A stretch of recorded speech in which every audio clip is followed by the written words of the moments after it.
오늘 말씀의 제목이 하나님의 사랑입니다.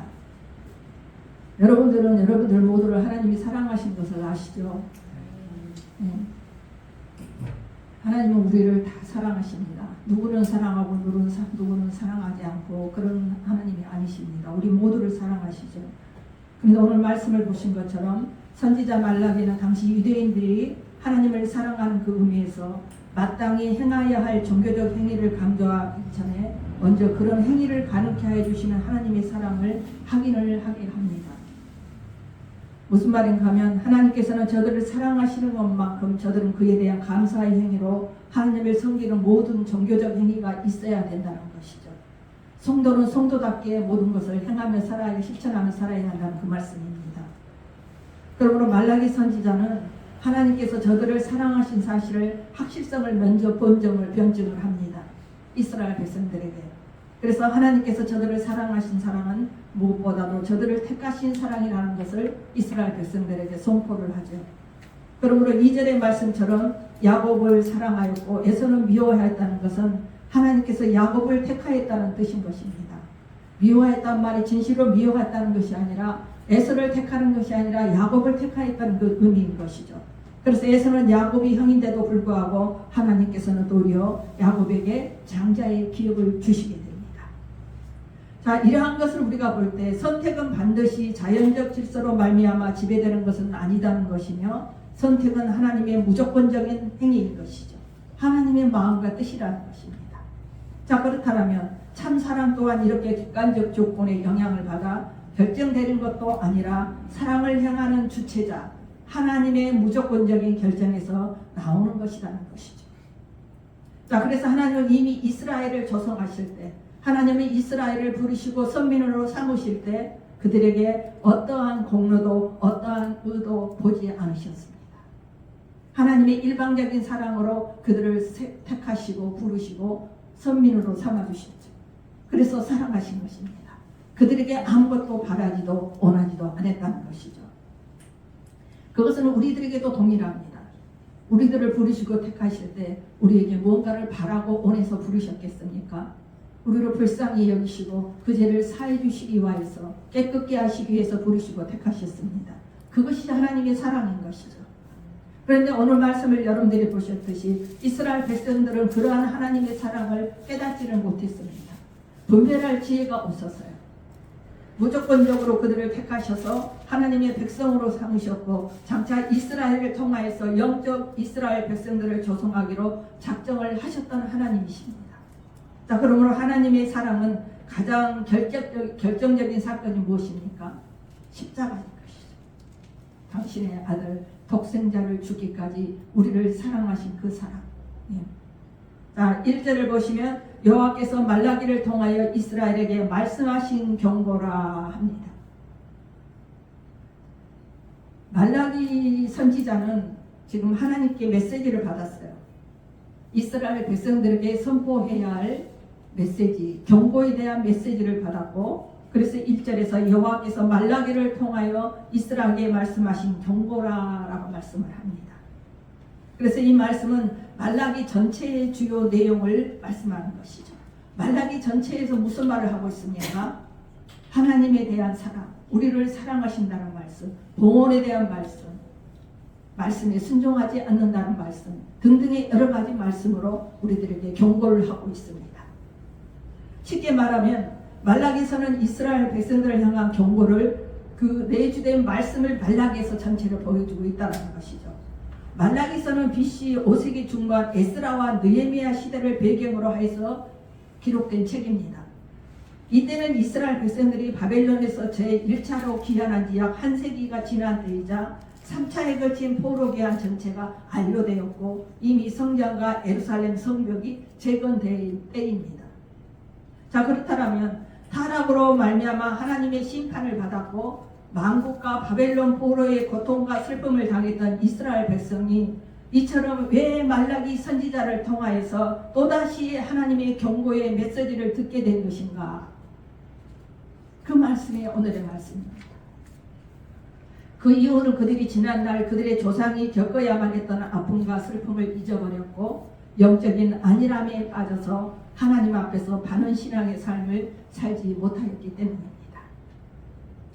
우리는 선지서 책을 통해서 볼 때 항상 경고의 말씀, 책망의 말씀, 저주의 말씀, 심판의 말씀을 하십니다.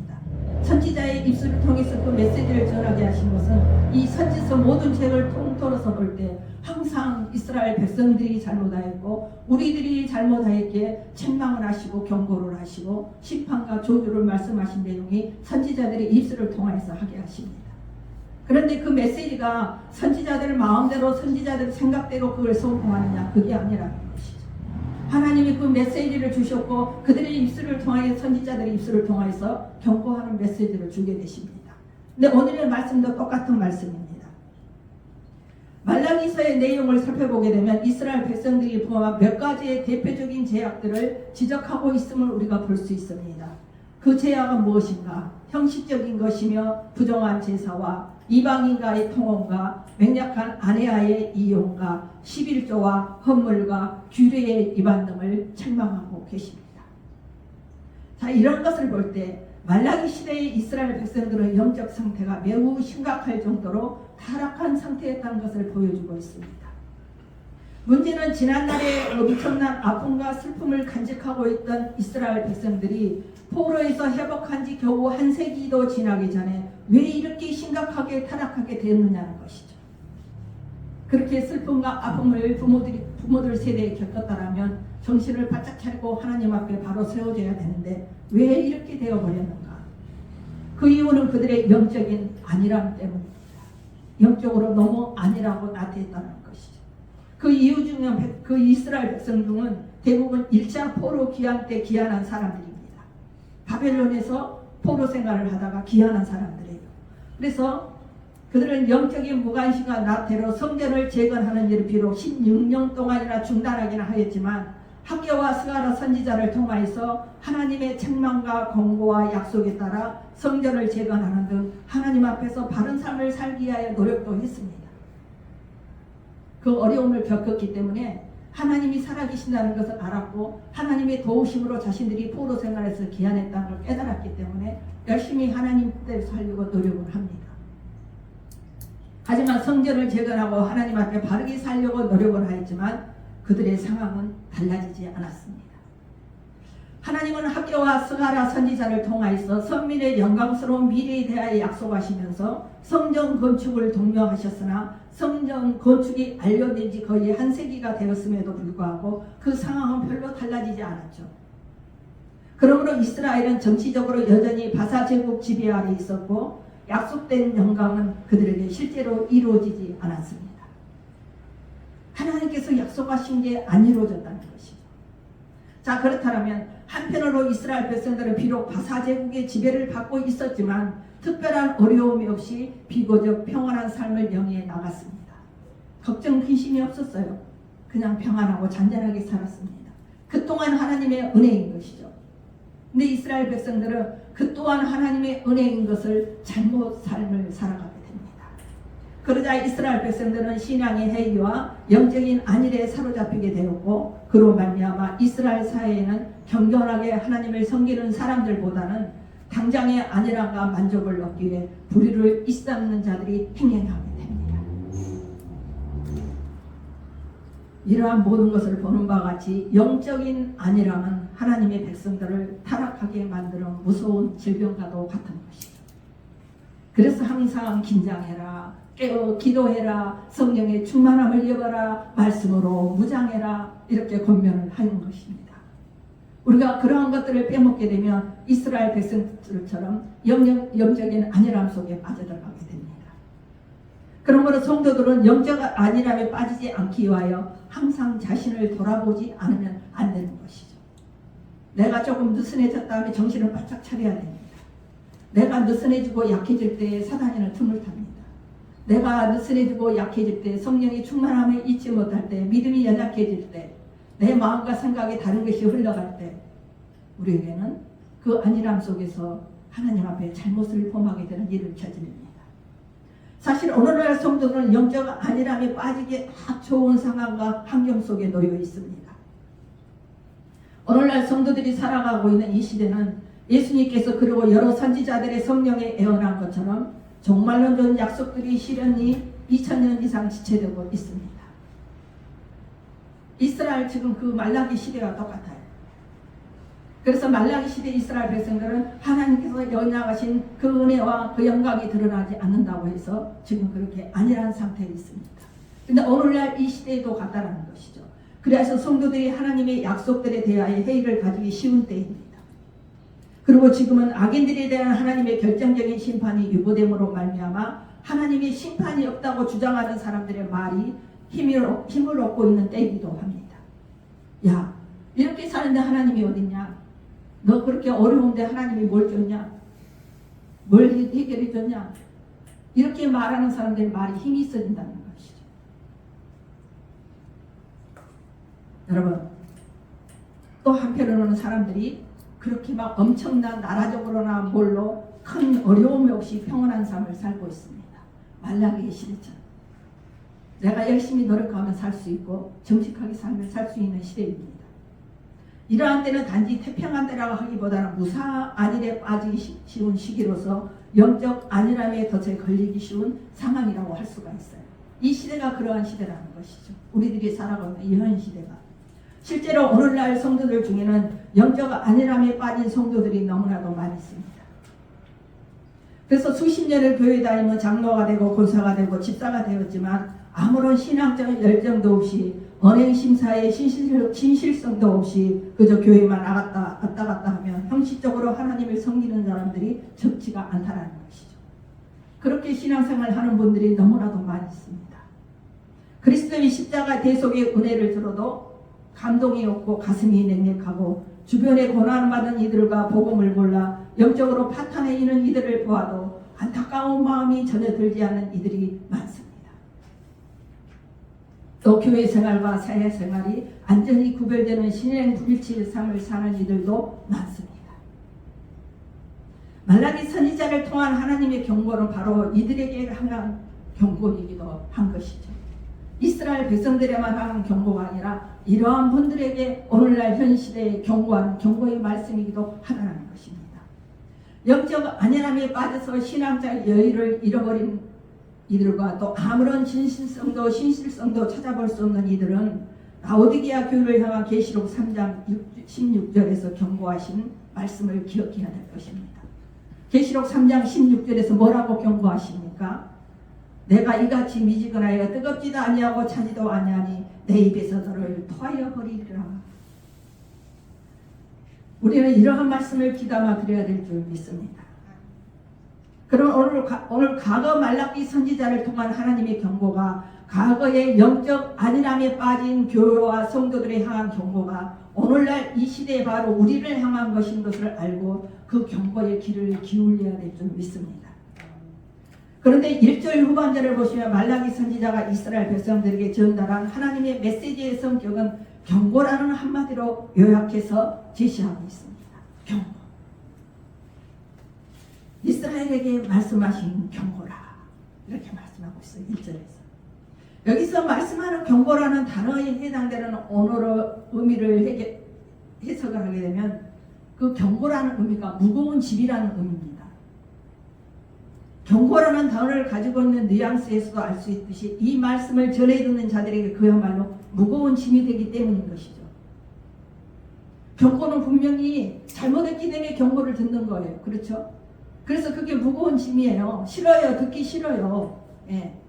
그걸 내가 받아들이기 싫은 거예요. 그러나 경고는 그것을 들어야 할 대상에게만 무거운 짐이 되는 것은 아닙니다. 경고는 그것을 선포자에게도 무거운 짐인 것입니다. 듣기 싫은 말, 책망의 말, 경고의 말, 이 말을 전하는 사람이 어찌 기분이 좋겠습니까? 전하는 선지자도 무거운 짐이에요. 듣는 사람도 무겁고 기분이 안 좋지만 무거운 짐이 되지만 선포하시는 분도 무거운 짐이라는 것이죠. 왜냐하면 일반적으로 사람들은 누군가로부터 어떤 충고나 섣부른 도움조차도 불쾌하게 여깁니다. 그리고 그걸 거부하는 성향을 가지고 있기 때문이죠. 하물며 그들을 향한 책망과 경고는 더 큰 반항과 저항에 부딪히기 쉽습니다. 오늘날이 바로 그런 시대예요. 절대 성도들이 싫은 소리 듣지 않으려고 합니다. 그래서 목사님들이 싫은 소리 안 합니다. 그렇죠? 조심스러워합니다. 책망도 하지 않아요. 경고도 하지 않아요. 하나님의 말씀이 이렇다고 바르게 전하지도 못합니다.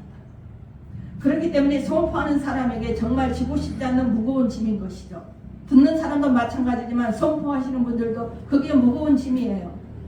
성도들이 그걸 바르게 받고 바르게 받아들여서 깨닫고 달라지면 다행인데 그게 감사죠. 하나님도 그렇게 되라고 경고를 하시는 거예요. 미워하고 싫어서 하는 것이 아니라 너 이렇구나, 고쳐라, 변해라 하는 것이죠.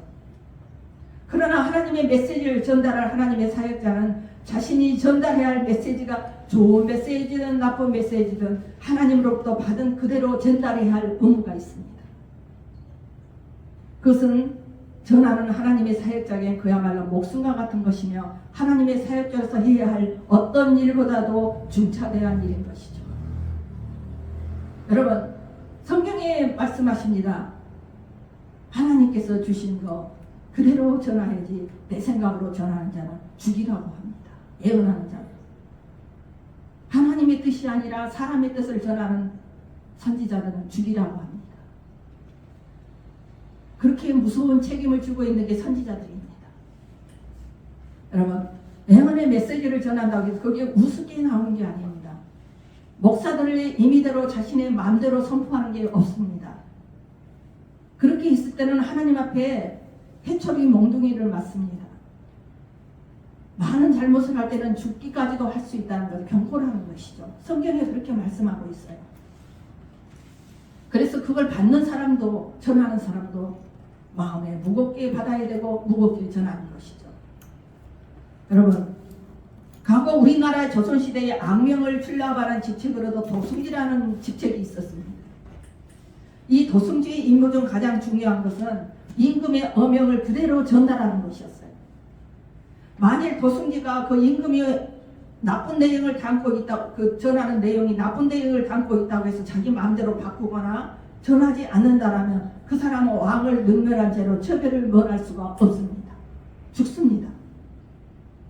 이와 마찬가지로 하나님의 말씀을 받은 사역자도 이와 똑같고 마찬가지입니다. 하나님이 전하는 대로 주신 대로만 전하는 것이죠. 오늘 말씀에 나오는 말라기 선지자 역시도 자신이 전할 메시지가 무거운 짐처럼 느껴졌으며 그대로 전하기에는 꺼려지는 것이었으나 하나님께서 주신 그대로 이스라엘 백성들에게 지금 선포를 하고 있습니다. 그로 인해서 말라기 선지자는 백성들로부터 미움과 배척을 받을 수 있었지만 자신의 임무에는 충실했던 것이죠. 구약의 진실한 선지자들은 다 이와 같았습니다. 선지서를 우리가 쭉 보게 되면, 선지서 책들을 보게 되면 우리가 많은 것을 볼 수 있죠. 선지자들이 감당해 나가는 모든 일들. 그래서 선지자들이 전하는 메시지 대부분이 경고가 많았던 것을 우리가 성경에서 볼 수 있습니다. 그로 인해 선지자들은 왕이나 백성들로부터 미움과 배척을 받거나 생명의 위협을 받기가 일쑤였죠. 자, 그럼에도 불구하고 선지자들은 하나님을 경외하였기에 하나님이 주시는 메시지를 그대로 전하였던 것입니다. 자, 이와 마찬가지로 하나님의 말씀을 전하는 사명을 맡은 모든 사람들은 하나님의 말씀 그대로 전해야 됩니다. 그래야만 듣는 사람들이 바르게 행할 수 있기 때문이죠. 자, 그런데 오늘날 많은 사람들이 뭐라고 말합니까? 한국 교회의 신앙적 변질에 대해서 우려하고 있는 목소리들이 왕왕 들려옵니다. 한국의 교회들이 다 무너졌다. 한국의 교회들이 타락됐다. 한국의 교회를 신뢰할 수가 없다라는 등등의 많은 말들이 들려오고 있습니다. 실제로 그러한 우려가 빈말은 아닙니다. 이렇게 한국 교회가 변질되고 타락한 데는 하나님의 말씀을 전하는 이들에게 큰 책임이 있습니다. 즉 하나님의 말씀을 전하는 자들이 하나님의 말씀을 받은 대로 전하지 않는 데 가장 큰 원인이 있다는 것이죠. 그들은 무거운 짐을 지기 싫어했다는 것이에요. 무거운 짐이 뭐라 그랬어요? 경고의 말씀이나 책망의 말씀이나 질책의 말씀이나 그러한 말씀을 전하지 않았다는 것이죠. 성경에는 내가 너희를 축복할게, 너에게 복을 줄게 하는 말씀은 어떻게 주신다고 말씀합니까? 순종하는 자들에게 복을 줄게. 그런데 내가 너희가 무엇을 잘못했을 때 무엇을 어떻게 할 것이고 너희들은 이것을 하지 말아야 할 것이고 이것은 지켜야 할 것이고 분명히 성경에 다 기록되어 있습니다. 그러면 그 말씀대로 전해야 되는 게 맞는 거예요.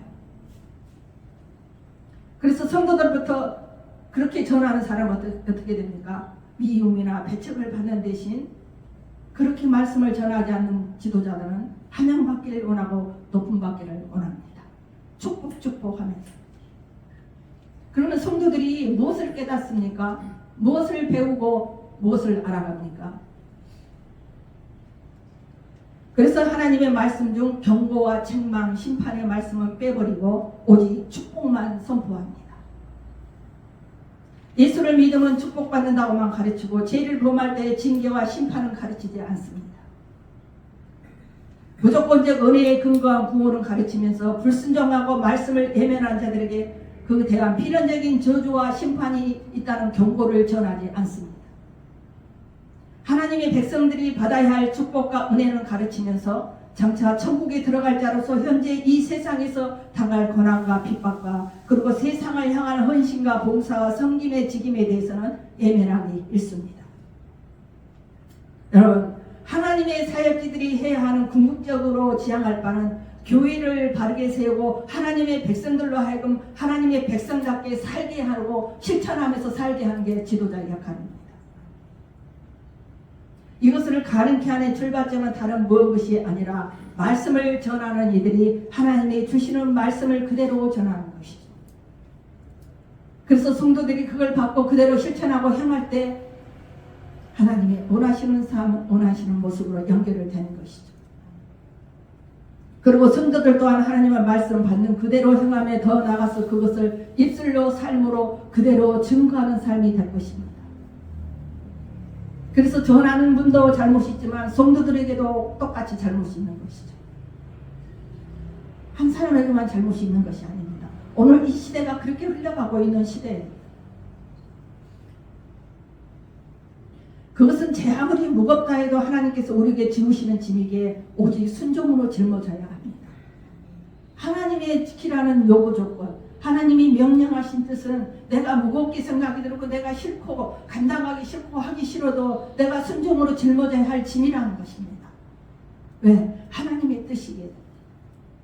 그런데 하나님께서는 우리에게 뭐라고 말씀하십니까? 우리가 감당할 만한 시험만 주신다고 했어요. 우리가 할 수 있다는 것이죠. 내가 하려고 마음을 먹으면 할 수 있다는 것입니다. 그런데 우리들은 그 말씀만 듣고 지레 겁먹어서 뭔가를 요구하고 뭔가를 행하라 할 때 싫어합니다. 해보지도 않고. 그런데 할 수 있게 해주십니다. 하나님. 여러분, 제 아무리 무겁다고 해서 하나님께 우리에게 주시는 짐이기에 오직 순종으로 짊어지려고 노력하고 기도할 때 얼마든지 질 수 있습니다. 그렇게 해주신다고 약속했기 때문에 그것이 하나님께서 우리에게 말씀을 주신 이유이며 우리가 참된 축복을 삶을 살기에 유일한 길이기 때문이죠. 우리가 순종을 안 하고 말씀대로 지키지 않는 삶 속에는 축복도 은혜도 없습니다. 하나님의 말씀이 그렇게 기록되어 있어요. 근데 우리가 순종하고 힘이 들어도 내가 하려고 노력하고 내가 지키려고 힘쓸 때 하나님이 힘 주시고 능력 주십니다. 내 힘으로 하는 것이 아니라 하나님이 주시는 힘으로 하는 거예요. 하나님의 일은. 그래서 은혜도 축복도 경험하게 되는 것입니다. 왜 예수를 믿고 예수를 믿으면 복받는다, 축복받는다 그런 말씀을 전하는데 예수를 믿고 30년, 40년이 되어도 내 환경과 내 형편이 달라지지 않고 내 모습, 내 쓴뿌리가 달라지지 않고 내 자아는 여전히 살아서 역사하고 사단이 역사하는 일들을 늘 눈으로 영적인 눈으로 보는 그 환경이 되어집니다. 우리가 말씀대로 살아간다면 분명히 나를 죽이고 절제하고 내가 낮아지고 작아지면서 하나님만을 드러내는 삶을 살아가는 게 맞는 것이죠. 그렇게 될 때는 내가 살아나지 않습니다. 그런데 그 삶이 아니기 때문에 내가 살아나는 거예요. 오늘날 성도들은 그러한 모습을 많이 가지고 있습니다. 여러분 2절 3절을 보십시오. 여호와께서 이르시되 내가 너희를 사랑하노라 하나 너희는 이르기를 주께서 어떻게 우리를 사랑하셨나이까 하는도다. 나 여호와가 말하노라. 에서는 야곱의 형이 아니냐. 그러나 내가 야곱을 사랑하였고 에서는 미워하였으며 그의 상들은 한패하게 하였고 그의 사람은 광야의 이리들에게 넘겼느니라. 아멘. 2절을 우리가 다시 보시면 하나님께서 이스라엘 백성들을 향하여 내가 너를 사랑하였노라 말씀합니다. 그에 대하여서 이스라엘 백성들은 뭐라고 답변합니까? 주께서 어떻게 사랑하셨나이까 하고 반응하는 사실을 말씀하고 있습니다. 하나님이 내가 너희를 사랑하셨다고 하니까 하나님이 우리를 어떻게 사랑하셨어요? 하고 반문하는 것이죠. 무엇을 어떻게 사랑하셨어요? 우리에게 무엇을 주셨어요? 하고 따졌다는 것입니다. 똑같습니다. 오늘날 성교도도 그러한 사람들이 많습니다. 내 부족과 내 잘못을 먼저 생각하지 않습니다. 하나님이 안 주셨다라고만 하나님을 원망합니다. 하나님 내가 이렇게 했잖아요. 그런데 하나님이 어떻게 나한테 이럴 수 있어요? 내가 이렇게 헌신했잖아요. 이렇게 충성했잖아요. 이렇게 드렸잖아요. 그런데 나한테 왜 이렇게 하셔요? 이것만을 생각합니다. 내 자신을 돌이키지 않는다는 것이죠. 이와 같이 이스라엘 백성들이 하나님의 사랑을 알지 못하고 그들을 사랑하셨다는 하나님의 말씀에 대하여 회의적인 생각을 가졌다는 것을 지금 반영하는 말씀을 주고 있어요. 자, 그렇다면 이스라엘 백성들은 왜 이렇게 하나님이 그들을 사랑하셨다고 말씀을 하는 것을 인정하지 않으려 할까요? 자신들을 하나님이 사랑한다는 것을 왜 인정하지 않느냐는 것이죠. 그것은 앞에서 말씀드린 것처럼 당시 그들의 처한 상황과 깊은 관련이 있습니다. 말라기 시대에는 이스라엘 백성들이 3차에 걸친 포로 기한이 완료되었고 성전 재건도 완료된 지 거의 한 세기가 다 된 때 있습니다. 그리고 하나님은 과거 학개와 스가랴 선지자를 통하여 그들에게 복되고 영광스러운 선민의 미래에 대해서 약속을 하셨습니다. 그런데 하나님의 약속이 주어진 약 한 세기가 지나갔건만 하나님께서 약속하신 영광스러운 선민의 미래는 도래하지 않았습니다. 바로 이로 인하여서 그들은 하나님을 향해서 주께 어떻게 우리를 사랑하셨나이까? 라는 반응을 보인 것입니다. 그러자 하나님은 그들을 향한 하나님의 사랑의 증거를 하시기 위하여서 2절에서 5절까지 해서 그들의 조상인 야곱과 에돔의 조상인 에서와 이스라엘 그들 자신과 에돔에 대하여 하나님께서 어떻게 대하셨는지를 제시를 합니다. 이스라엘 백성들이 하나님 나는 너희를 사랑했다고 하는데 이스라엘 백성들은 하나님이 어떻게 우리를 사랑했어요 하고 반문하기 때문에 그걸 확증시키기 위해서 5절까지의 말씀을 하나님이 제시를 하십니다. 여러분 우리가 알고 있듯이 이스라엘 조상인 야곱과 에돔의 조상인 에서는 쌍둥이입니다. 그렇죠? 쌍둥이 형제죠. 그런데 하나님은 그 두 형제 중 하나님의 언약의 후사로 형인 에서를 택하시지 않고 동생 야곱을 택하였습니다. 그래서 특별히 하나님께서 야곱을 택하신 것은 야곱에게 에서보다 나은 점이 있어서가 아니었습니다. 야곱은 강교했어요. 그리고 유학한 입을 넣고 인물 됨됨이나 애적 조건에서 볼 때 에서가 훨씬 나았습니다. 그럼에도 하나님은 에서가 아닌 야곱을 택하게 됩니다. 그 이유는 하나님께서 무조건적으로 야곱을 사랑한 까닭이라는 것이죠. 어떤 이유도 환경도 배경도 보지 않는다는 것이죠. 그저 야곱을 사랑한 마음 그거 하나였다는 것이죠. 그리고 말라기 당시 비록 하나님께서 그들에게 약속하신 영광된 미래가 아직 도래하지 않았지만 하나님은 여전히 그들을 사랑하시고 은혜를 베풀고 계셨다는 것이죠. 그래서 다른 나라의 지배 안에 있었지만 평안했고 안전한 삶을 살고 있었던 것이죠. 그동안 하나님의 은혜인 것입니다. 그런데 이스라엘 백성들은 그걸 알지 못했어요. 하나님이 어떻게 우리를 사랑하셨어요? 하고 반문을 합니다. 만일 하나님이 그들을 사랑하시지 않았다면 그들은 열강의 틀방무리 가운데서 전속하기 어려울 것입니다. 그 시대에 강한 나라들이 많이 있었어요. 이스라엘을 금방 침략해서 없애버릴 나라들이 많이 있었죠. 그래서 전속하기가 힘들었을 것입니다. 하지만 다른 나라의 지배 안에 있어서도 편안하고 안전했어요.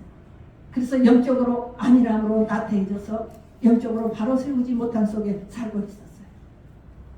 그래서 그들이 잠잠히 마음을 기울여 이 같은 사실을 조금이라도 깊이 헤아렸다라면 주께서 어떻게 우리를 사랑하셨나이까? 라고 하는 질문을 하지 않았을 것입니다.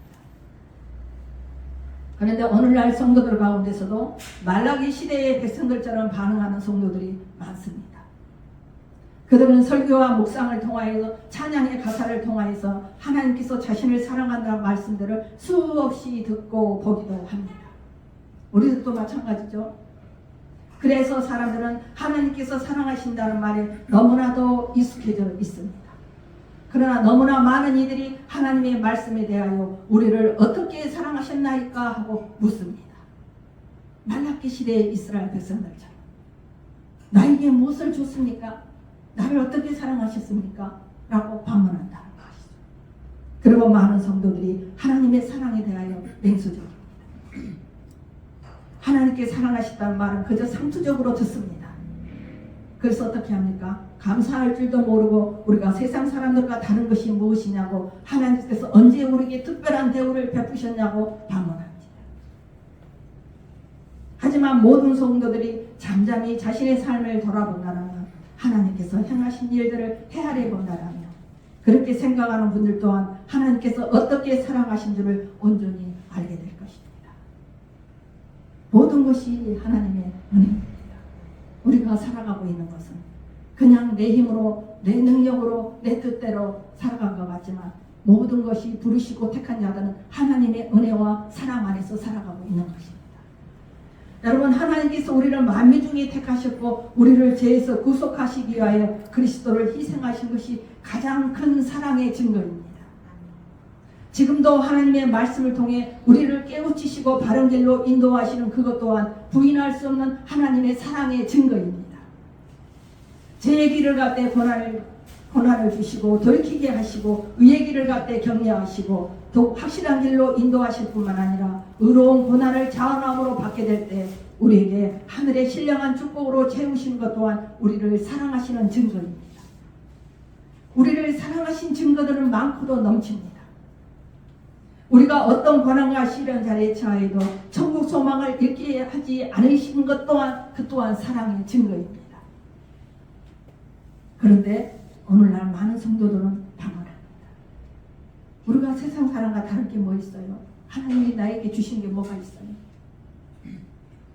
이렇게 사랑이 넘쳐나는 대로 하나하나 헤아려 보면 이렇게 많은데도 말라기 시대의 이스라엘 백성들처럼 그렇게 방언을 합니다. 그러면서도 교회는 열심히 출석합니다. 그 행함에서는 하나님을 사랑하지도 실천하지 않아도 교회는 출석을 한다는 것이죠. 오늘날 이 시대의 현상이에요. 비록 겉으로 드러나 보이지를 않는 듯 하나 이처럼 하나님은 변함없이 우리를 사랑하십니다. 하나님의 사랑은 잔잔하지만 변함이 없어요. 인간의 사랑은 병등이 심하지만 내가 좋으면 사랑하고 내가 싫으면 애면하고 미워하지만 하나님의 사랑은 그렇지 않는다는 것이죠. 이스라엘을 택하시고 부르실 때 아무런 공의도 의도 바라지 않고 사랑하시고 택하셨다 했듯이 하나님은 그러신 분이십니다. 그러므로 여러분, 우리는 이처럼 잔잔하지만 변함이 없는 하나님의 사랑을 볼 수 있는 영적인 시각을 갖고 하나님의 사랑에 감사하며 그 사랑을 의심치 말며 기쁨과 담대함으로 살아가야 될 것입니다. 우리를 사랑하시는 하나님의 확신을 가지십시오. 우리를 도우시는 하나님, 우리와 함께 하시는 하나님, 그것은 우리도 우리의 행함으로 말미암아 우리의 실천으로 비롯해서 그 일들은 역사가 일어납니다. 내가 순종하느냐 안 하느냐, 내가 하나님을 사랑하고 의지하지 않느냐 하느냐에 따라서 달라진다는 것이죠. 성경의 하나님은 분명히 말씀하십니다. 나를 사랑한 자를 나는 사랑한다. 하나님을 사랑한 자를 사랑하시겠대요. 그럼 역으로 말씀하면 하나님을 사랑하지 않는 자는 사랑하지 않겠다는 것입니다.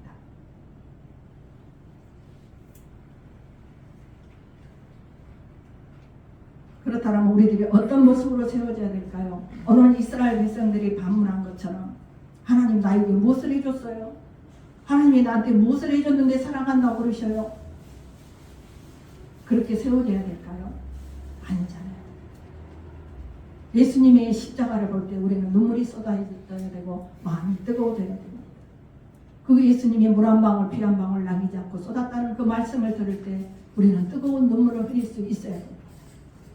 그 사랑을 느낄 수 있어야 한다는 것입니다.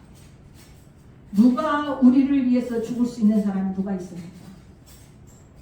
남편이 아내를 위해서 죽을 수 있습니까? 말로는 죽을 수 있다 할 것입니다. 실제 그런 상황이 나오면 절대 안 할 것입니다. 자식이 부모를 위해서 죽겠습니까?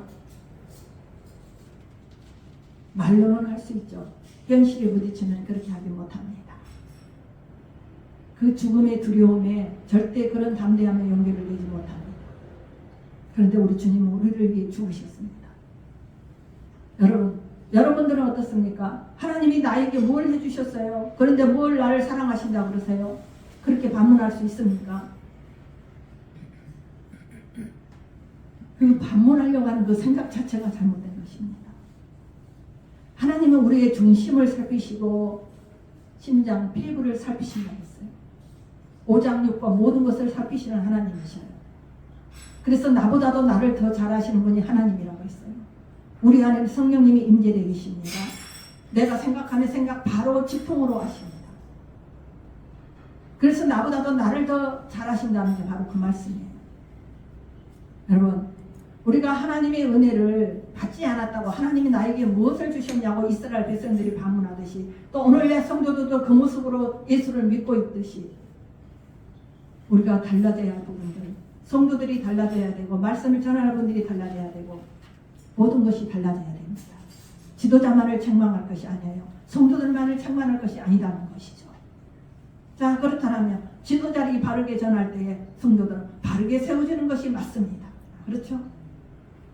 그래서 진실하신 하나님, 우리에게 지금도 사랑을 베푸시는 그 하나님을 우리가 깨달아야 된다는 것이죠. 그런데 오늘날 그렇게 살아가지 않습니다. 내가 받을 것을 먼저 생각합니다. 내 유익을 먼저 생각합니다. 제가 늘 귀에 딱지 않게 말씀드리죠. 교회에 오시면 회개부터 하세요. 저는 합니다. 그런데 교회에 오는 성도들은 주시옵소서부터 시작됩니다. 뭐 주시옵소서, 뭐 해주시옵소서, 뭐 이렇게 이것부터 시작이 되버립니다. 여러분, 예수를 믿는 자들 가운데 예수님, 주님이 뭐라고 하십니까? 나는 너희를 도무지 모르노라. 그러한 말씀하신 분들 기억나죠? 근데 그들이 뭐라고 답합니까? 우리가 귀신을 쫓아내고 선지자 노릇도 하고 다 했다라고. 근데 왜 우리를 모르냐고 반문합니다. 그분들이 예수의 이름으로 예수를 믿는 마음으로 행하였다라면 주님은 기억하실 것입니다. 영과 영은 교류가 되기 때문에 영과 영은 하나입니다. 한 성령 한 하나님 안에 우리가 있습니다. 그렇다면 그 뜻 안에서 모든 일을 행하고 생각하면서 행했다라면 예수님은 분명히 아실 것입니다. 나는 너를 도무지 모르느라 이러지 않았을 것입니다. 그런데 오늘날 성도들도 마찬가지라는 것이죠. 예수의 이름은 중심에 없습니다. 예수를 믿는다고 교회에 출석은 해요. 예배의 자리에 있습니다. 그런데 진실로 그 주님을 내 마음속에 담고 예수와 함께하는 삶이 아니라는 것이죠. 말씀에 순종이 없다는 것입니다. 어느 말라기 시대에 이스라엘 백성들을 보십시오. 바사제국의 지배 아래 있었어요. 근데 하나님은 그 남의 나라의 지배 안에 있어도 평안하게 살게 하셨고 뭔가 먹는 거 입는 거 물질적으로 어려움을 당하지 않게 하셨어요. 그들에게 괴롭힘도 당하지 않게 하셨어요. 안전하게 살아서 나태해지고 안일해져서 영적으로 너무 편안하니까 그들은 하나님 앞에 죄를 짓기 시작한 것이죠. 그래서 하나님의 사랑도 잊어버리고 하나님이 어떻게 우리를 사랑했어요 하고 반문합니다. 내가 너희를 사랑한다고 하니까. 그래서 하나님은 에서와 야곱의 비유를 들어서 그 답을 제시하는 게 5절까지 그걸 제시합니다. 자, 그렇다면 에서와 야곱 중에서 에서가 못나서 에서를 택한 것이 아니고 야곱이 잘나서 생각한 거 아니고 하나님의 마음이고 하나님의 뜻이어서 야곱을 택하고 야곱을 더 사랑했습니다. 그런데 말씀에서는 에서를 미워했다고 나옵니다. 근데 그 뜻은 에서를 미워한 것이 아니라 나는 야곱을 선택했다는, 불렀다는 그 뜻입니다. 그러므로 여러분, 우리는 이처럼 잔잔하지만 변함없는 하나님의 사랑을 볼 수 있는 영적인 눈이 열려야 될 줄 믿습니다. 나를 사랑하시고 지금도 지키시고 나에게 좋은 것을 주시기 원하시는 하나님. 근데 내가 부족해서, 내가 믿음이 적어서, 내가 연약해서 하나님의 뜻대로 순종하지 못해서 받지 못하는 그 연약함 동안 하나님께 고백하는 분들이 되어야 될 줄 믿습니다. 하나님은 주시고자 예비하시고 주신다고 약속하셨습니다. 그러면 신실하게 주시는 분이시고 약속을 지키시는 하나님이에요.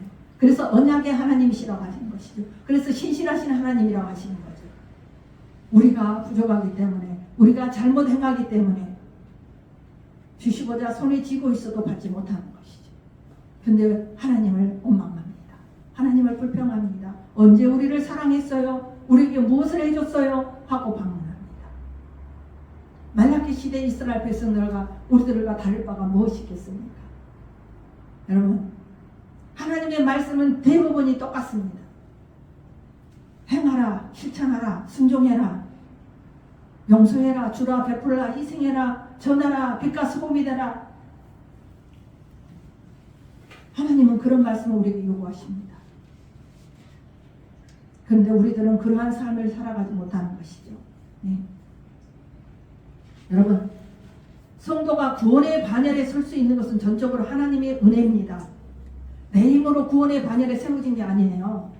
성도는 어떤 의도, 공로도 성도의 구원에 영향을 미치지 못합니다. 그렇죠? 내 힘으로 되는 일이 아니라는 것이죠. 그러나 우리를 구원하시고자 인도하여 세우시어 가시는 것도 하나님의 전적인 선택적인 사랑인 것입니다.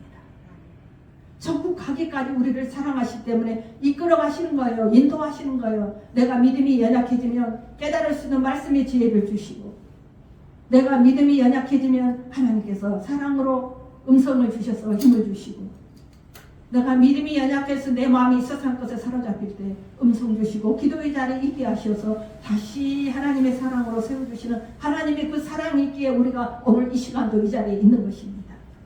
그 모든 것이 하나님의 사랑이라는 것이죠. 그러나 요즘 구원에 대하여 공로나 의를 인정하는 경우도 있습니다. 무슨 말입니까? 구원에 대한 공로, 의. 내가 이렇게 했으니까, 내가 교회에 이렇게 충성했으니까, 내가 이렇게 교회에 드렸으니까 내가 구원받을 수 있는 거야. 하나님의 은혜를 받을 수 있는 거야. 이걸 말한다는 것이죠. 이게 오늘날 성도들의 모습입니다. 처음에 뭐라고 말씀드렸어요? 하나님은 이스라엘 백성들의 공로나 의를 전혀 기대하지 않았다고 했어요. 그런데 오늘날 성도들은 그걸 드러냅니다. 내가 이렇게 했잖아. 내가 의를 행했잖아. 내가 공로를 세웠잖아. 교회를 위해서 헌신하고 충성했잖아. 내가 이 교회를 세우기 위해 이렇게 했잖아. 그래서 나는 구원 받을 수 있어. 하나님의 은혜를 충분히 받을 수 있는 자격이 있어 라고 외친다는 것이죠. 그런데 종교개혁자 칼빈은 이러한 모습에 대해서 뭐라고 말씀합니까? 이러한 요소를 인정하는 경우는 단호히 이단이라고 정죄합니다. 왜? 우리의 공로나 의로 구원받을 수 없기 때문에. 그래서 이단이라는 것입니다. 이해가 가십니까? 무슨 말씀인지? 여러분, 자력 구원은 하나님의 전적인 사랑을 거부하는 신앙입니다. 내가 잘해서, 내가 공을 세워서, 의를 행해서 내가 구원받는 거야. 하나님의 은혜를 거부하는 신앙은 이단이라는 것이죠. 예. 올바른 신앙은 인간의 무능과 전적인 부패를 인정하는 것이고, 오로지 하나님께로만 구원의 길이 열렸음을 고백하는 것이 진실한 신앙이고 하나님이 원하시는 신앙인 것입니다. 그런데 오늘날 성도들은 그렇게 변화되어 있다는 것이죠. 내가 했으니까, 내가 이만큼 했으니까 나는 구원받을 수 있어. 그런 착각 속에 신앙생활을 합니다. 여러분, 하나님은 뭐라고 말씀하십니까? 성경에 우리가 하나님을 위하여 헌신하고 희생하고 교회를 세우고 애쓰고 힘쓰고 노력한 모든 자들, 그들에게는 상급이 있다고 합니다. 그리고 멸류관이 예비되어 있다고 합니다. 하나님 앞에 섰을 때 상급과 멸류관으로 주신다고 하셨어요. 그리고 이 땅에 사는 동안 은혜와 축복으로 채워주시겠다고 약속하십니다. 성경에. 그런데 구원을 받을 수 있는 것까지 나갔다는 것이죠. 오늘날 성도들의 모습입니다. 구원은 하나님의 은혜고 하나님의 뜻입니다. 그래서 종교개혁자 칼빈은 이단이라고 정죄해버립니다. 그러면 여러분, 하나님의 전적인 사랑만이 인간을 구해주시는 길인 것을 우리 모두 기억해야 됩니다. 내 공의로, 내가 행함으로 구원받는다는 생각은 이단입니다. 잘못됐다는 것이에요. 성경적이지 않는다는 것입니다. 오늘 말라기에서 이스라엘 백성들이 하나님이 언제 우리를 사랑했어요 반문하듯이 우리 또한 그 모습이 되어서는 안 될 것입니다. 하나님은 하나님의 사랑이 우리 가운데 있고 그 하나님이 사랑하시기에 오늘도 예배 가운데 있는 것입니다. 잔잔하게 감동 주시고 잔잔하게 깨닫게 하시고 그 마음이 하나님이 나를 붙들고 있다는 확신을 주시기에 오늘 또 이 자리에 있고 맡은 바 자리에서 헌신하고 봉사하고 충성하는 것입니다. 믿음의 분량대로 나는 저 정도 할 수 없어. 나는 저 정도 저 권사님처럼 할 수 없어. 나는 저 정도 저 집사님처럼 할 수 없어. 하지만 그 하시는 분들은 감당합니다. 네. 하나님이 주시는 힘이 있기, 하나님이 주시는 감동과 사랑과 은혜가 있기 하는 것입니다. 그게 바로 진실한 자들이에요. 여러분 우리 모두가 그렇게 세워주셨으면 합니다. 하나님 우리를 사랑하십니다. 이스라엘 백성들처럼 반문하는 분들이 되지 마시기 바랍니다. 하나님은 모든 것이 사랑이고 하나님의 은혜로 우리를 이끌어 가십니다. 그래서 항상 감사하시고 기뻐하시면서 신앙생활 하시기 바랍니다. 네.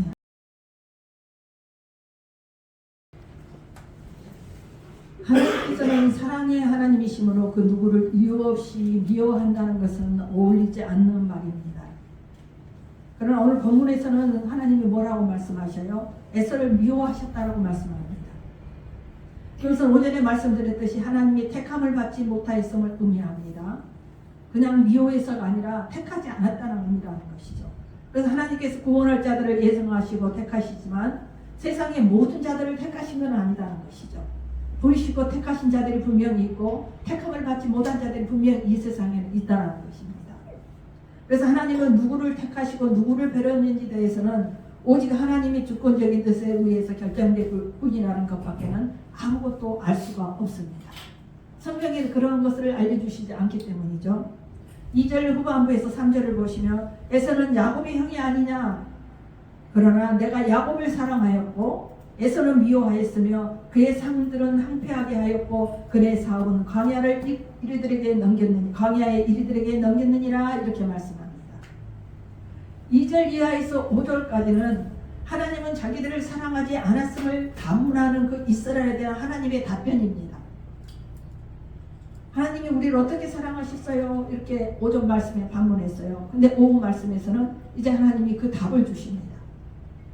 그 가운데 4절까지는 에돔족 속의 과거와 미래를 또 선민의 미래와 과거를 비교합니다. 그래서 선민에 대한 하나님의 무조건적인 선택적인 사랑을 입증하는 말씀을 해주시는 것이고 그들의 도발적인 반문이 틀렸다는 것을 증명하는 말씀을 5절까지 말씀을 주고 있습니다. 먼저 하나님께서는 이스라엘 백성들을 사랑하신 증거를 구체적인 예를 들어서 설명을 하십니다. 그래서 에서가 선민의 조상인 야곱의 형임에도 그 야곱을 사랑하셨다는 것입니다. 이 부분에서 여러분들이 이해를 잘 하셔야 됩니다. 우리 모두가 알고 있듯이 에서와 야곱은 쌍둥이 형제예요. 그렇죠? 그런데 하나님께서는 이삭의 장자인 에서가, 이삭의 큰아들의 장자인 에서가 그 에서가 아니라 차자인 동생인 야곱을 언약의 후사로 선택하셨다는 것이죠. 이것은 당시 장자의 가문을 후계자로 삼던 그 당시의 고대 군동의 간섭을 깨트리는 것이라고 할 수가 있습니다.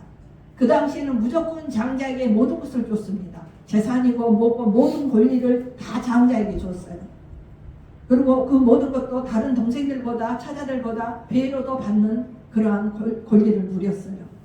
그런데 그럼에도 불구하고 하나님은 에서가 아닌 야곱을 약속의 후손으로 삼으셨으며 그 야곱의 12 아들들을 기반으로 선민의 나라, 즉 하나님을 섬기는 거룩한 나라 이스라엘을 세워 하나님이 구속사의 주인이 되게 하셨다는 것이죠. 바로 이 사실을 지적하심으로 하나님은 야곱의 형인 에서가 아닌 동생 야곱을 사랑하셨다고 하신 말씀뿐만 아니라 4절에서 포로기 이후 상황에서도 에서의 후손인 에돔에 대해서는 심판을 단행하셨다는 점을 상기시켜 주십니다. 여러분, 우리가 여기서 우리들도 이해하기 힘듭니다. 근데 하나님이 지금 답변을 하셨잖아요. 이건 무슨 뜻이라고 생각하십니까? 그 당시에는 장자에게 모든 권한이 있었어요. 자, 그러면 하나님도 다윗도 그 당시의 모든 상황대로 에서를 택하셔야지 마땅한 것이죠. 그런데 그 모든 인간들이 택하고 선민들이 택하던 장자 권리를 무너뜨리고 하나님은 야곱을 택하였다는 것입니다. 야곱을 사랑했다는 것이에요. 오전에도 말씀드렸듯이 이것은 뭔가 이유와 조건과 애모와 모든 것을 떠나서 하나님의 뜻이라는 것입니다. 그래서 에서가 장자로서 부족한 것이 아니라 에서가 애모나 기질적으로 모든 것이 야곱보다 못해서가 아니라 에서보다 야곱이 더 못한 면이 더 많지만 그럼에도 불구하고 하나님은 야곱을 선택했다는 것입니다. 그것은 무엇이에요? 무슨 뜻이에요? 하나님이 계획에 처음부터 야곱을 선택했다는 것입니다. 창세 전에 이미 그들을 선민으로 택한 이전부터 어머니의 태 속에 있을 때부터 야곱을 선택하셨기 때문에 야곱을 선택하였고 야곱을 더 선택했기 때문에 그 자녀들을 통하여서 이스라엘 이끌어갈 지파를 세우기 위해서 그 야곱을 사랑했다는 것이죠. 그래서 어떠한 이유도 어떠한 의미도 없다는 것이죠. 전적인 주권에 하나님의 뜻에 모든 것이 행하여졌다는 것입니다. 이상한 인간적인 생각과 원칙으로 장자인 에서에게만 언약의 후손의 자격을 얻게 되는 장자의 축복을 얻고자 하였지만 하나님은 야곱을 언약의 후사로 택하시고 그로 하여금 장자의 축복을 받게 하셨어요. 야곱이 장자의 축복을 받는 과정에서 비록 이삭의 아내 리브가와 야곱의 강도한 술책이 동원됐어요. 그 아버지를 속이려고 했잖아요. 그로 인하여서 에서와 야곱은 온수재간이 되기는 하였지만 그 역시 하나님의 섭리 가운데 이루어진 일이었다는 것입니다. 자, 그러면 우리는 여기서 잘 생각해야 돼요. 자, 그렇다면 하나님은 에서를 제쳐놓고 야곱을 사랑했고 그 야곱의 후손들을 통하여서 12지파를 세워가시고 이스라엘을 거룩한 나라 하나님의 나라 구속사를 이루어 가시기를 계획하셨어요. 그런데 이것이 그냥 되는 일이 아니라 에서와 야곱이 잉태되기 이전부터 하나님은 이걸 계획하셨다는 것이죠. 그래서 야곱을 어머니 모태 속에 있을 때부터 선택을 하셨고 하나님의 섭리 가운데 주권적인 사랑으로 후계자로 삼으신 것입니다. 그래서 하나님은 리브가 엄마 야곱의 엄마 리브가와 야곱의 강교한 술청을 동원하지 않았다고 해도 그러한 깨를 부리지 않았다 해도 야곱에게 장자의 축복을 받게 하셨을 거라는 것이죠. 네, 이미 계획하신 일이고 섭리 안에 들어있는 일이기 때문에 그들이 태어나기 이전부터 하나님의 뜻이 있었고 계획대로 세워져 있기 때문에 야곱을 사랑했을 거라는 것이죠. 이것은 분명히 야곱이 에서보다 인간적으로 탁월하다거나 언약의 후사로서 적합한 인물이었기 때문에서는 아닙니다. 에서가 팥죽 한 그릇의 장자권을 야곱에게 판 행위는 비난을 받아야 마땅하지만 그것이 하나님께서 에서를 버리고 야곱을 택하신 결정적인 이유는 아니라는 것이죠. 창세기 25장 23절을 여러분들이 보시면 하나님께서는 그들의 어미의 모태에 있을 때 이미 에서의 대신 야곱을 택하신 것을 말씀하고 있습니다. 자, 그렇다면 누구를 뭔가를 점수를 매기고 뭔가를 애모를 따지고 뭔가 행함을 따지고 한 게 아니라 이미 하나님의 섭리 안에 그대로 되어질 일이라는 것입니다. 그래서 에서보다 야곱을 사랑한 것은 이미 그 자손들을 통해서 하나님의 뜻을 이루고자 하는 하나님 나라를 세우고자 하는 계획이 있었다는 것이죠. 즉 에서와 야곱이 태어나기 전에 하나님의 주권적인 뜻과 사랑은 에서가 아닌 야곱에게로 향하고 있었다는 것입니다. 그 하나님은 그래서 그걸 설명하면서 그걸 증언하는 것이에요. 이스라엘이 반문하는 것을. 하나님이 언제 우리를 사랑했어요? 우리에게 무엇을 해줬어요? 하면서 따지는 그 반문하는 물음에 이걸 설명하는 것입니다. 이 설명이 무엇이에요? 모든 것이 주권자신 하나님의 뜻입니다. 내가 누구를 사랑하고 누구를 버리고 누구를 미워하는 것도 다 주권자신 하나님의 뜻입니다. 그런데 너희 모두를 다 사랑한다. 그 말씀인가요? 그렇다고 해서 에서를 미워한다고 말한 것은 미워서가 아니라 에서를 선택하지 않았다는 뜻이라는 거 제가 말씀드렸어요. 사실 애적 조건이나 인간적인 가치만으로 보게 되면 간교하고 나약한 야곱보다는 에서가 하나님의 사랑을 받아야 마땅합니다. 체격도 외모도 성격도 모든 것도 에서가 훨씬 낫습니다. 이삭은 그 인간적인 가치에 근거하여서 야곱보다는 에서를 더 사랑합니다. 왜? 아버지고 장자를 아버지는 더 사랑하잖아요. 그래서 야곱이 안수기도를 할 때 자꾸 야곱에게 손을 얹으니까 눈은 보이지 않는데 야곱의 손을 얹으니까 이삭이 손을 갖다 에서의 머리에 자꾸 그 올리는 말씀이 성경에 나오잖아요. 창세기 말씀에. 그러나 하나님의 사랑은 인간적인 가치에 근거하지 않습니다. 하나님의 사랑은 하나님의 뜻과 무조건적인 은총에 근거하는 것이죠. 인간이 아무리 계획하고 인간의 뜻이 아무리 있다고 하더라도 소용없다는 것이죠. 이와 마찬가지로 오늘날 우리가 하나님의 택하심을 받았고 구원의 대상이 된 것도 인간적인 가치 기준에 근거한 것이 아니라 하나님의 주권적인 뜻과 무조건적인 은총에 근거한 것이라는 것이죠. 이 세상에서 많은 사람들이 살고 있어요. 성경에서는 모리알같이 많다라고 말씀합니다. 근데 그 중에서 우리는 선택을 받았어요. 부르심을 받았어요. 그래서 오늘 또 우리는 세상 길로 향하지 않고 다른 것에 마음을 뺏기지 않고 하나님 앞에 예배를 드립니다. 하나님의 택하신 자답게 하나님의 은혜를 기대하면서 하나님의 주실 은혜를 소망하면서 예배를 드립니다. 하나님은 그걸 원하시는 것이죠. 그런데 그 우리들 가운데는 또 믿지 않고 세상 속에서 오늘 또 살아가는 사람들이 있습니다. 택함을 받지 못한 사람들.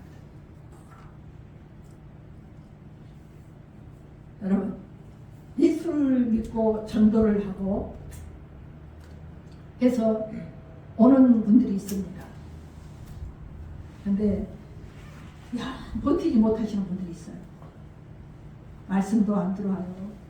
모든 교회의 모든 일들이 거부감이 와요. 싫어요. 그냥 30분 말씀 듣는 것도 싫고 1시간 예배 드리는 것도 이상하니 마음이 안 편해요.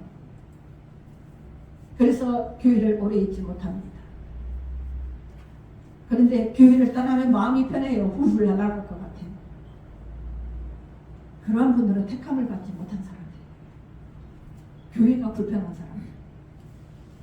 그런데 택함을 입으신 분들은 아무리 세상에 사는 동안에 잘못 살아왔어도 제 속에 살아왔다 할지라도 교회를 들어오면 마음이 평온합니다.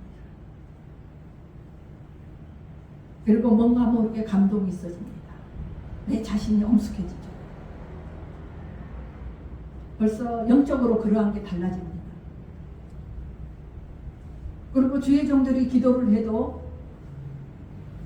분명히 하나님의 은혜 안에 있는 자들은 기도가 숯변에 물이 스미듯이 싹 들어갑니다.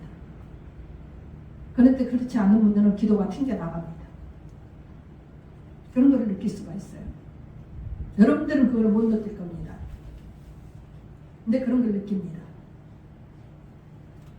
그럼에도 불구하고 하나님은 모든 이들을 사랑하십니다. 네. 근데 이스라엘 백성들은 그 다른 나라의 지배 안에 있으면서도 안락하고 안전하게 살아서 자신들의 영적인 안위를 그렇게 생활 속에 빠져 있었으면서도 하나님이 우리에게 무엇을 해줬냐고 어떻게 사랑했냐고 하나님 앞에 반박을 합니다. 하나님의 은혜와 돌보심이 있었기에 다른 나라의 지배 안에 있었지만 평안했습니다. 먹고 입을 걸 걱정 안 했어요. 그렇게 살면서도 큰 걱정 염려가 없이 살았어요. 그 하나님의 사랑이고 은혜인 것이죠. 그런데 이스라엘 백성들은 반문했어요. 5절 말씀에. 우리를 어떻게 사랑했어요? 네. 여러분, 하나님은 인간적인 가치 기준에 따라서 우리를 구원하지 않는다고 말씀드렸어요. 그 당시도 똑같습니다. 그때의 하나님 다르고 현대 시대의 다른 하나님이 아니에요. 똑같은 하나님, 동일하신 하나님이십니다. 그런데 오늘날 성도들 중에는 인간적인 가치의 기준에 따라 보면 세상 사람들보다 낫지 못하는 사람들이 많습니다. 성도들인데도 불신자들보다 낫지 못하는 사람들이 많다는 것이죠. 이것은 초대교회 시대에도 마찬가지였어요. 그러므로 사도 바울은 고린도 성도들을 향하여서 고린도전서 1장 26절에서 뭐라고 말합니까? 형제들아, 너희를 부르심을 보라. 육체를 따라 지어오는 자가 많지 아니하며 능한 자가 많지 아니하며 은꼴 좋은 자가 많지 아니하도다 라고 말합니다. 이거 무슨 말하는 거예요? 너희 자신을 알라.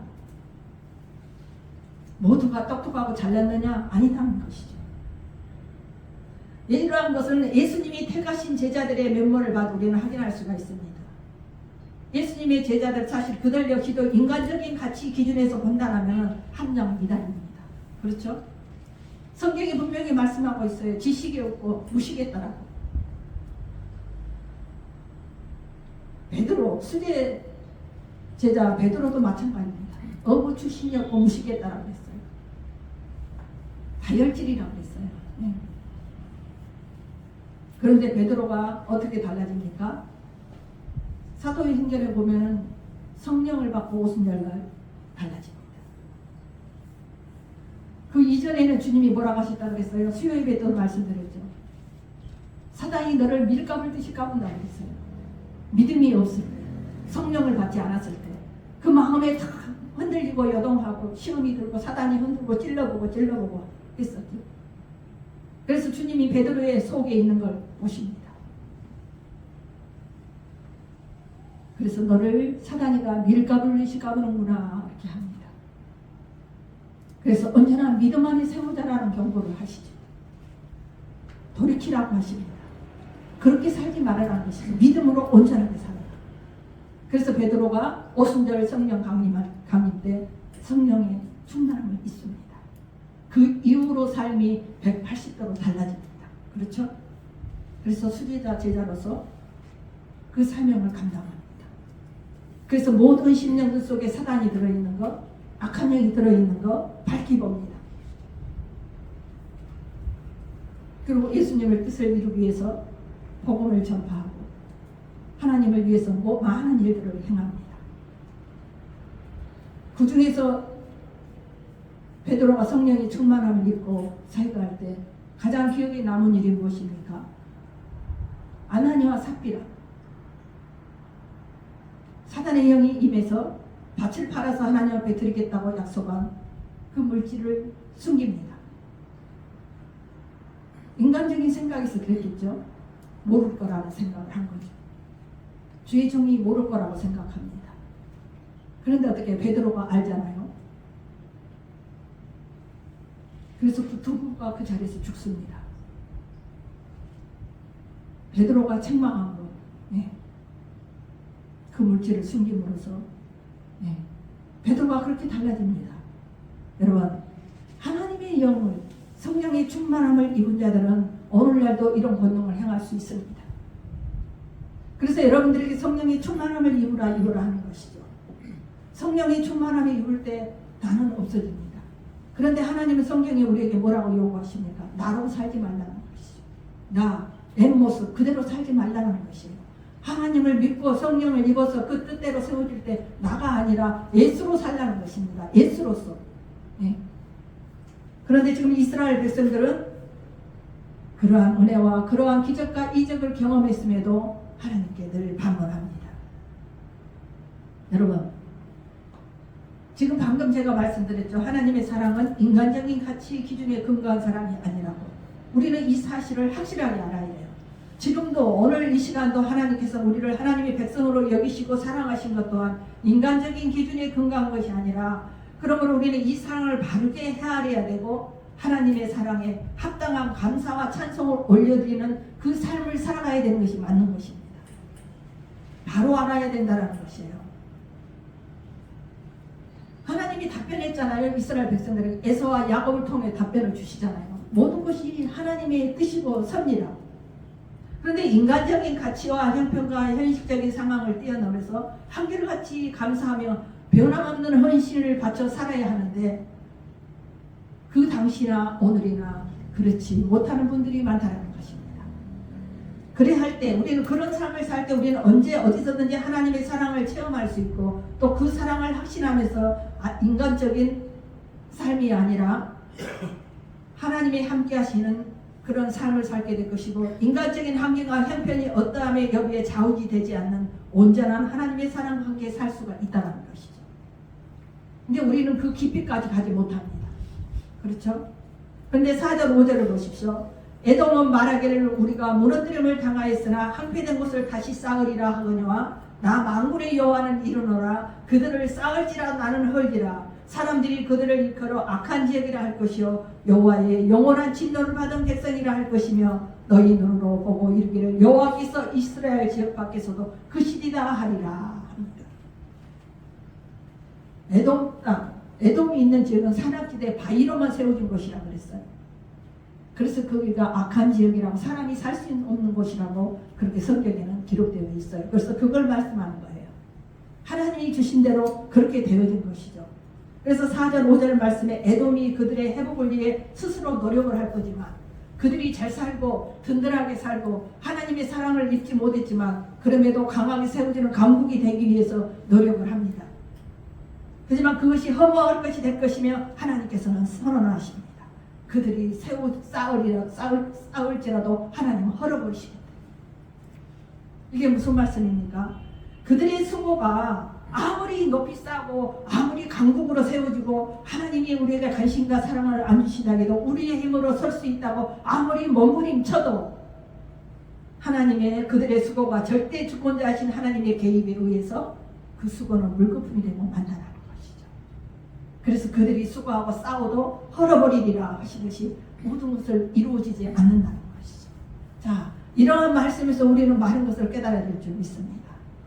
모든 살아가는 모든 우리의 삶, 모든 사람들의 삶은 하나님의 주권 안에 있다는 것입니다.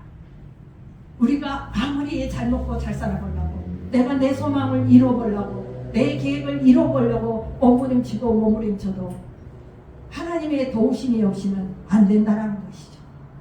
그걸 말씀하는 것이에요. 하나님 앞에 순종하고 하나님을 의지하는 자들은 하나님의 뜻과 합하여야 될 때 그 모든 것이 싸우려고 할 때 싸워진다는 것입니다. 그런데 하나님의 뜻과 무관하게 세워져 가는 자들은 아무리 수고하고 몸부림쳐도 아무리 싸우려 해도 싸워지지가 않는다는 것이죠. 하나님이 헐어버리신다는 것입니다.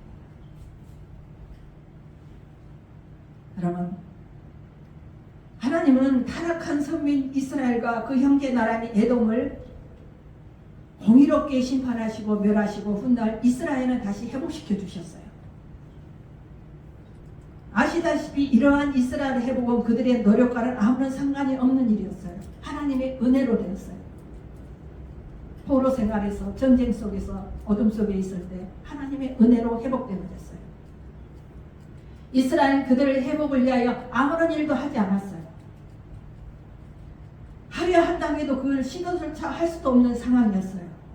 그러한 상황에서 하나님은 바사왕 고레스를 사용하여서 이스라엘을 회복시키십니다. 그러나 하나님은 이스라엘을 사랑하여 회복시키되 에돔을 미워하여 에돔은 회복시키지 않았습니다. 여러분, 하나님은 에돔 땅을 항폐한 상태로 방치하게 하셨어요. 그러나 에돔 사람들은 항폐된 곳을 다시 쌓으려고 노력합니다. 다시 잘 살아보려고, 다시 강대국으로 만들려고, 다시 많은 것을 풍성히 갖고자 노력을 합니다. 살려고 몸부림쳤다는 것이죠. 그러나 스스로 자신들의 회복을 위해 노력해왔지만 되지 않았습니다. 아마도 에돔족 속에 살아남은 자들은 에돔 왕국의 재건을 위해서 엄청 애를 썼던 것 같습니다. 오늘 말씀을 볼 때.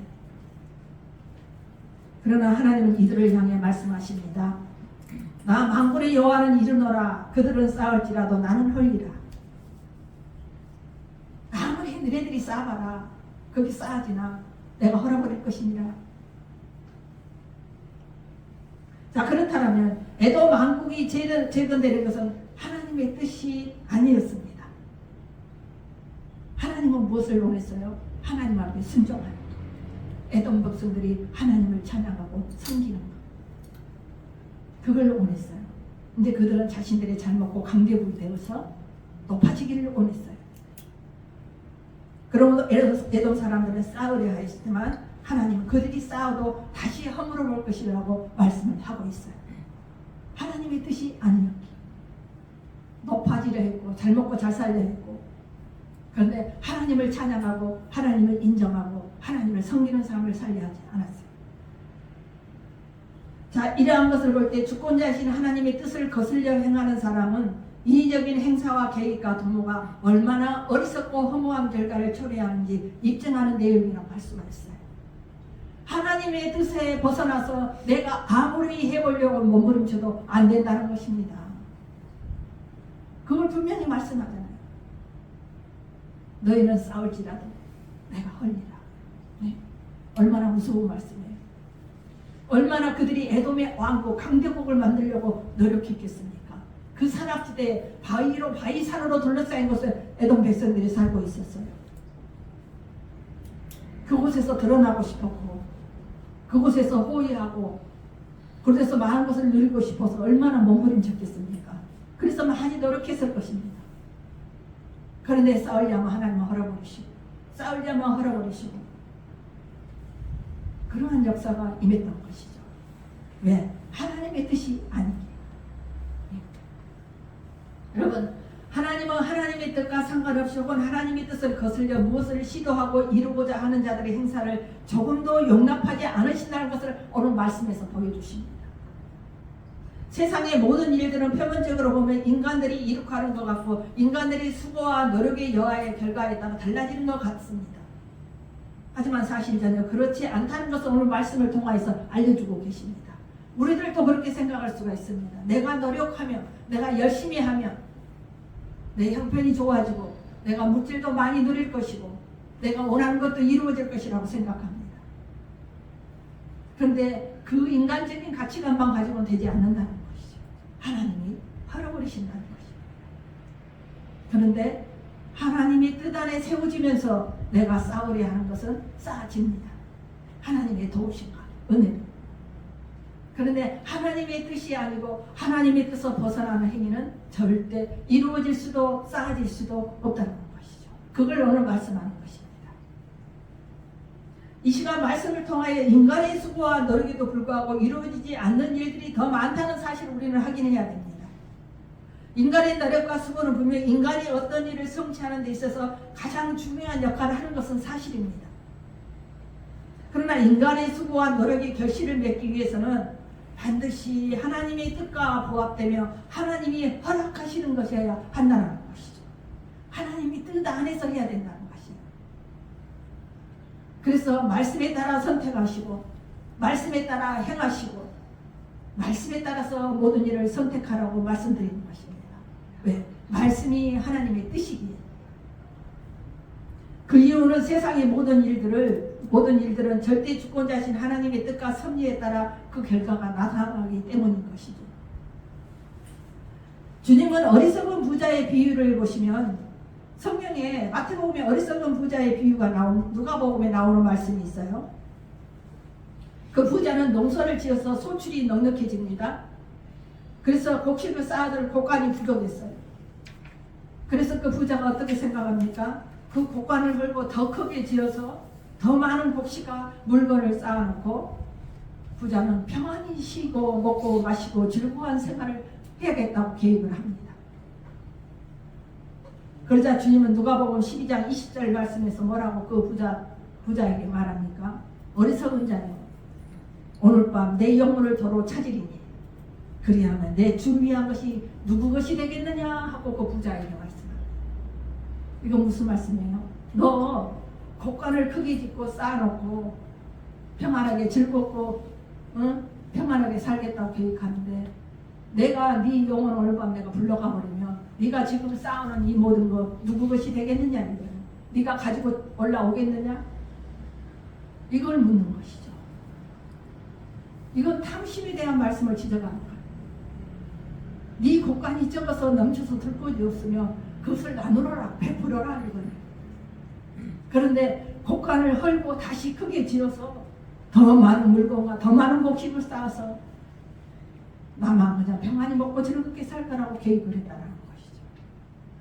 그래서 하나님은 그걸 기쁘게 여기시지 않으십니다. 그래서 주님이 그걸 지적하시는 것이죠. 네 영혼을 내가 오늘 밤 불러간다면 네가 이걸 누구 것이 되겠느냐. 이거는 오늘날 우리에게도 해당되는 말씀입니다. 여러분, 우리가 살기 위해서 굉장히 노력합니다. 우리의 생업의 일터에서 등등의 모든 환경 속에서 조금 더 내 형편이 나아지기 위해서, 내가 계획하고 소망하는 일이 이루어지기 위해서 노력하며 몸부림치며 삽니다. 그런데 오늘 말씀을 볼 때 그 삶 속에서 하나님이 도우심이 있어야 한다는 걸 우리가 확실하게 깨달을 수 있습니다. 그리고 우리가 하나님이 뜻 안에서 그 모든 것이 행해져야만이 은혜를 입을 수 있고, 도와주셔서 쌓는 것이 쌓아지고 하나님의 은혜가 임한다는 것도 깨달을 수 있습니다. 하나님이 뜻 안에 세워지지 않는 자들, 물질에 탐심이 있는 자들에게 뭐라고 경고하십니까? 너희 전대가 구멍나게 하리라 하십니다. 그 무슨 말씀이에요? 아무리 벌어서 모아서 네가 쌓아봐라, 그 전대의 구멍이라서 다 쏟아지게 할 것이라는 것입니다. 어디로 새든지 그 물질이 새어나가게 해버린다는 것이죠.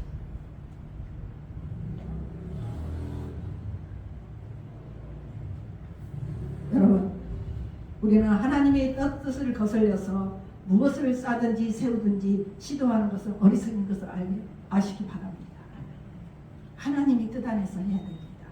내가 하나님을 잘 섬기고 순종하면서 내가 원하는 일, 내가 이루고자 하는 일 기도하면서 세워갈 때 하나님의 도움이 손길이 있을 때 쉽게 쌓을 수가 있고 올라갈 수가 있습니다.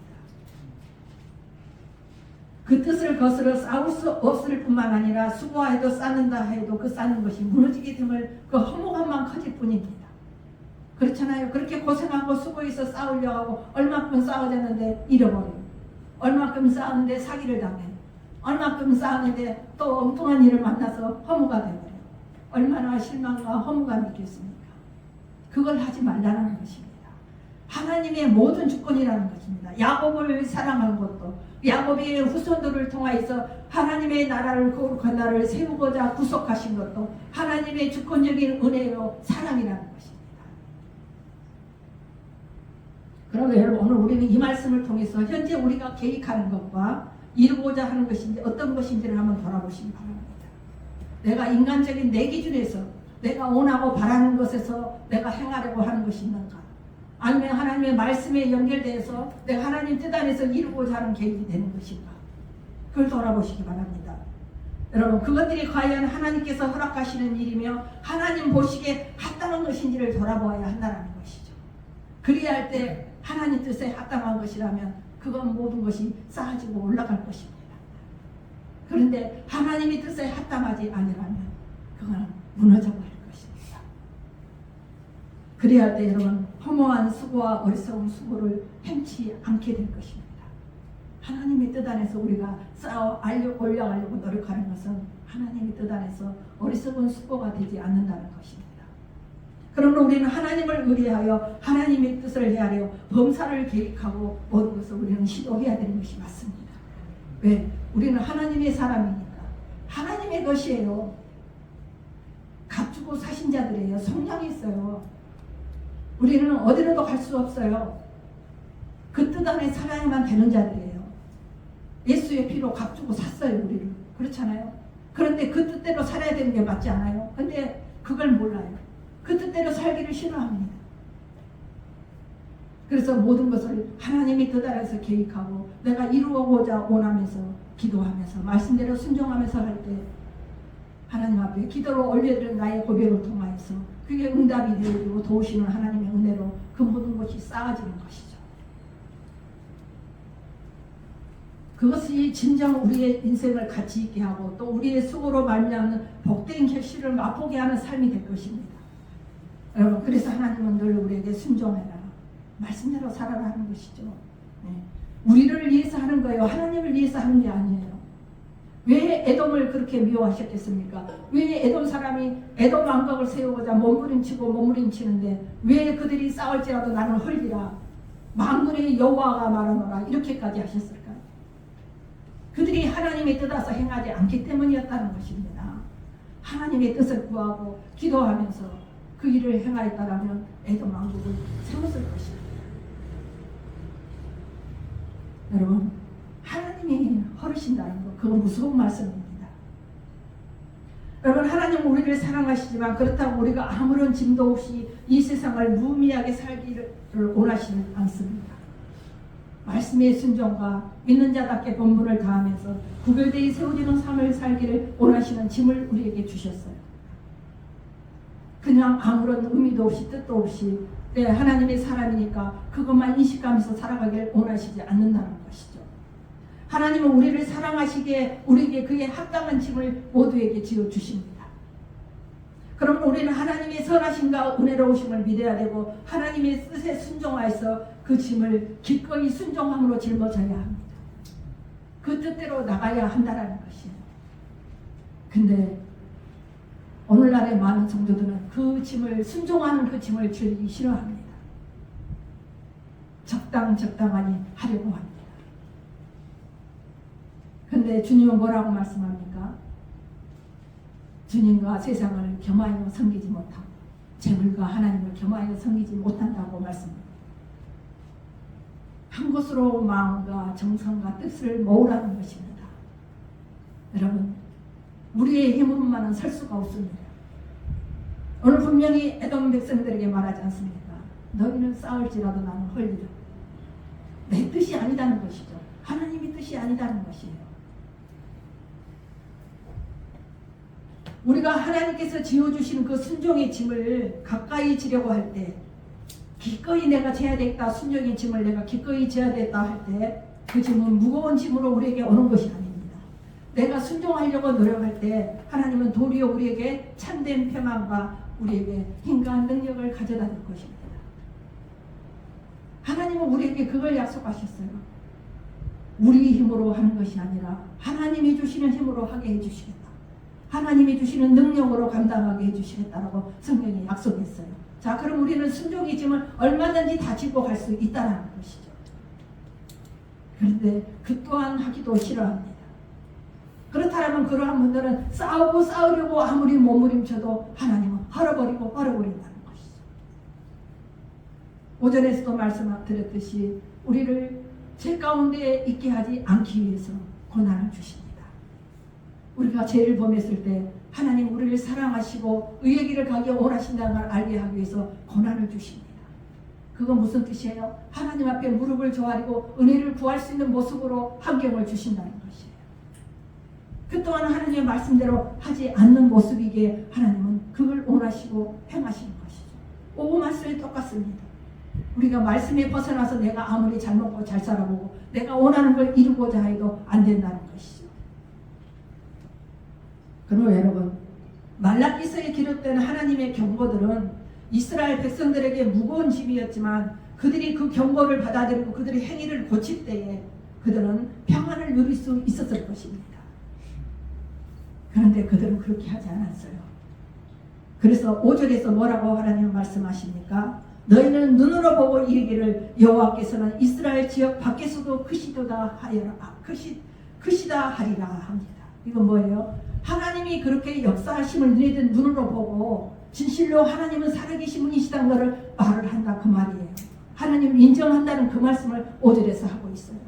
내가 너희를 사랑하고 내 주권대로 모든 것을 행하고 내 뜻대로 세워지지 않는 자들은 그 은혜가 없을 것이고 내 뜻대로 사는 자들에게는 은혜가 있을 것이고 내가 그 은혜의 베푸심을 너희들의 눈으로 볼 것이고 그리고 너희들이 보았으며 그래서 너희들은 이스라엘 밖에 어디든 어느 곳에서든 하나님의 은혜가 크시다는 것을 너희들의 입으로 말하리라.